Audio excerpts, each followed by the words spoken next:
And that's when I began to understand who the fuck I really was. Why was I put on this earth? I began to understand what it really feels like to walk in your authenticity and not give a shit. I can actually wear my hair like this. I can actually look this sexy, like, and I'm really dwelling in how I really want to fucking show up in the world. I can really say no and create boundaries. I can really love myself. What the fuck does that look like? I never experienced that before.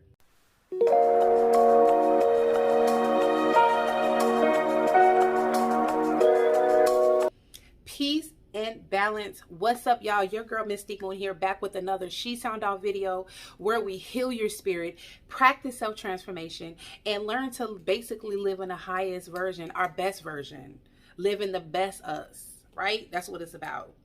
So I got a little ambiance going differently tonight because I'm dwelling in my heart chakra, so I got my green light. Plus, I like the way this look on my skin. Ain't I'm fine? Like, look at this, period. But anyway, I'm dwelling in my heart chakra because this message is very personal. I'm going to be very transparent.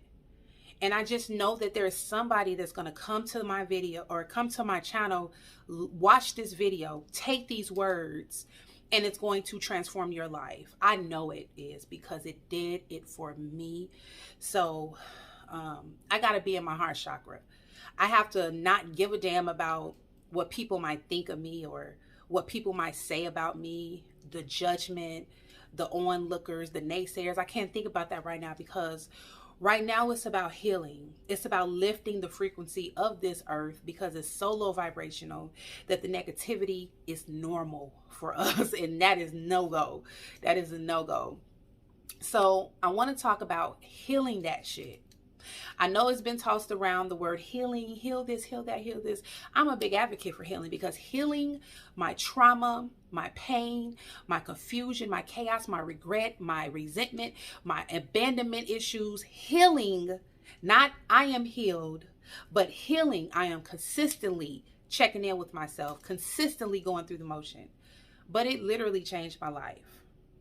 So I want to go back to that moment. I want to go back to the beginning really quickly. When I first started my healing journey, I was like really confused. I was confused. Like I heard people talk about it. I heard a spiritual awakening, which is what I had. But I didn't know what to expect, right? I didn't know what that would look like, what I would feel like, how it would change the dynamic of my life. But I knew that I had to place trust in my source. I knew that I had to trust my God to I had to give up control to source. And that wasn't easy because in your mind, if you feel like you have control, you feel like you know what's coming next. And I had to literally dive off that diving board into waters that I didn't even know what was in it. And so that was scary. But I was tired of my life. I was tired of being confused. I was tired of living in survival mode. I was getting in these awful relationships with these men. And not for nothing for them, like peace be with you, brother, but it was just taking a toll on me. It was taking a toll on the dynamic of me as a woman. I was giving so much and not receiving. And it took away from my femininity. It took away from my motherhood. It took away from me showing up like I'm showing up today. And so I had to step into those unknown waters.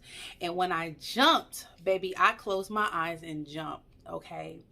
And contrary to what people might want to throw around and lie about or say all these things about my journey, I had to change my entire environment if I wanted to really focus on me.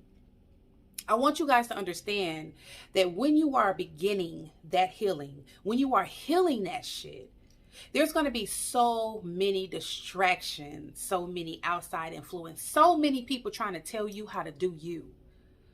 And that I couldn't have that. I couldn't heal in a place that I was hurting. So I had to completely switch environments. Everybody is not going to do it like I do it, like I did it, but I had to do it that way because I was very serious about the transformation of my life. So I changed my environment. I moved. I moved from Minnesota. Y'all know this story. From Minnesota to Texas, right? I had to go someplace and go into hermit mode. Y'all know what the hermit mode is, right? Hermit mode is when you block out everything, you become, you isolate yourself. So I began to isolate myself. Not in a negative way though. Like, I talked to my friends, I talked to my family, the ones who was important, right? And I told them what was happening with me. Now, they did not get it at first, but as I came out and they started seeing the change and the transformation, they began to understand. But even that, I couldn't let that stop me. And I couldn't explain myself because I didn't even know what was going on, right? When I moved, I did not know anybody, and I wanted it that way for a reason. I could not risk the distractions of other people. I could not risk that. I know that going into this space of healing, it was going to be really uncomfortable. And as human beings, we don't want to be uncomfortable. We want to, when we feel uncomfortable, we want to go back to what is familiar. And I knew that if I had stayed in Minnesota, I knew that if I'd stayed around everybody, that once I become completely uncomfortable, I would start to lean on that, lean on my support system in that way, lean on my familiarity, lean on what was comfortable, and I couldn't do that. So I had to completely shift, actually. I had to completely shift my life around. And so as I'm going through this hermit mode, I became very intentional about learning who I was. And the process of that is almost like auto engineering. You have to unlearn everything that you think you know about yourself and start to regain consciousness of this new you, this new person. What are my likes and dislikes? What really hurt me? A lot of times we lie to ourselves, y'all. We lie to ourselves a lot because we create this persona, this personality, this being that is pleasing to society. So in that, we have to lie to ourselves. We have to tell people that we're okay when we're hurting. We have to go around with this smile on our face when we're wearing a mask and we're really in pain. We have to sweep things under the rug or just brush it off our shoulders. And when in actuality, we are traumatized. In actuality, we are confused. We are resentful. We are scared. Fear is running the show in this moment where you're not being honest with yourself. So I began to be honest. I'm intentional every day I wake up. What are my thoughts? I journaled a lot in the very beginning of my healing. I journaled my thoughts. I journaled when I was confused. I journaled when I would cry and I couldn't understand what the hell I was crying about.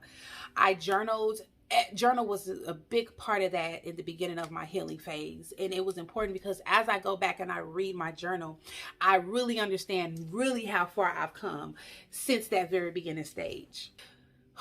When you have years of pent up aggression and you are beginning that healing, it seems like it all just comes pouring out of you because you're giving yourself a safe space to be vulnerable, to allow that all that negativity to pour out. So it does pour out. And your emotions are always up and down, up and down, up and down. So you just all over the place. Feeling is very chaotic in the beginning because there's so many thoughts, so many emotions, so many fears that you are being intentionally, or you are allowing it to intentionally flow out. You have to really come face to face with the real you. And we don't know what that looks like a lot of times because we've been wearing this mask our entire life. Like I said, we've been lying to ourselves this entire time. And so I had to tap into I had to align my chakras, tap into that solar plexus of who I am. I am, right? I had to tap into her. I think the toughest thing or the toughest part about us not understanding our full self and walking in trauma is we do a lot of deflecting. There's a lot of little, not even knowing narcissists running around here, deflecting, gaslighting, and doing all these things to other people. And so that's how my healing journey began. I began to be aware of how I think, every thought. I began to become very aware of my choices, even the ones that I'm not proud of. Because don't get it twisted, even at the beginning of my healing journey and throughout, I've made some crazy ass decisions, right? Because I don't claim to be perfect. I don't claim to do everything right. But what I do is I hold myself accountable. And I'm aware. Awareness is a really amazing place to be, because even through your discrepancies and your bullshit, you can still own that shit. And I own everything about me. I own who I am. I walk in love and light. I operate out of my heart chakra. Even when I don't, I still do, because I know when I'm not in alignment, that's just a way for me to realize that it's time for you to get back into alignment. It's the principle of rhythm, where things are going to constantly flow in, flow out, flow in, flow out. The principle of rhythm. Anyway, I'm getting all off topic. So, my journey came to a really drastic dynamic turn when I came out of that isolation period, and I began to operate in Mystique. That's when Mystique Moon was born. Mystique Moon, the illusionist. Okay. That's when she was born. And that's when I began to understand who the fuck I really was. Why was I put on this earth? I began to understand what it really feels like to walk in your authenticity and not give a shit. I can actually wear my hair like this. I can actually look this sexy, and I'm really dwelling in how I really want to fucking show up in the world. I can really say no and create boundaries. I can really love myself. What the fuck does that look like? I never experienced that before. But that's what healing do to you. So, I can go on and on and on. What I'm going to do is start a healing journey series. Okay. We're going to go back to the basics. We're going to talk about healing. What does that look like?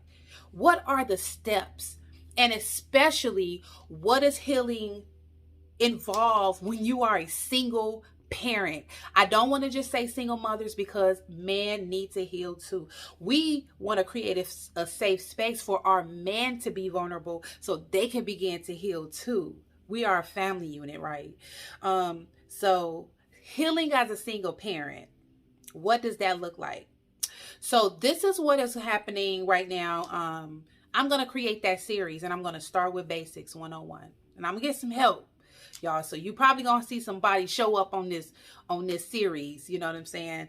But look out for that. Listen, at the end of the day, healing is important. Now, if you want to walk around bitter and angry, this message ain't for you. But when you're ready to unpack all that pain and hurt and trauma and begin to actually smile for real, wake up in the morning and feel proud of who you are, proud to show up into this world. And also that light reflects. It reflects. So you come in contact with people who your light began to touch them and brighten their world up. And then all the people around you, your light begins to brighten up the world. And that is how we lift the frequency of this planet. This is why I dwell in my heart chakra, baby. Okay? I feel good. My life is amazing. Even the dark moments is still amazing. I'm happy with every decision that I have made in my past, because it taught me a lesson. And I'm just living in my best version, okay? I just had a baby. I just had a baby, and look how good I look. Y'all can't see it. What? Y'all can't see it? Because I look good. I feel good. My skin is glowing. This ain't no filter. It's not a filter. This is real. Hair is fucking beautiful. Look at this.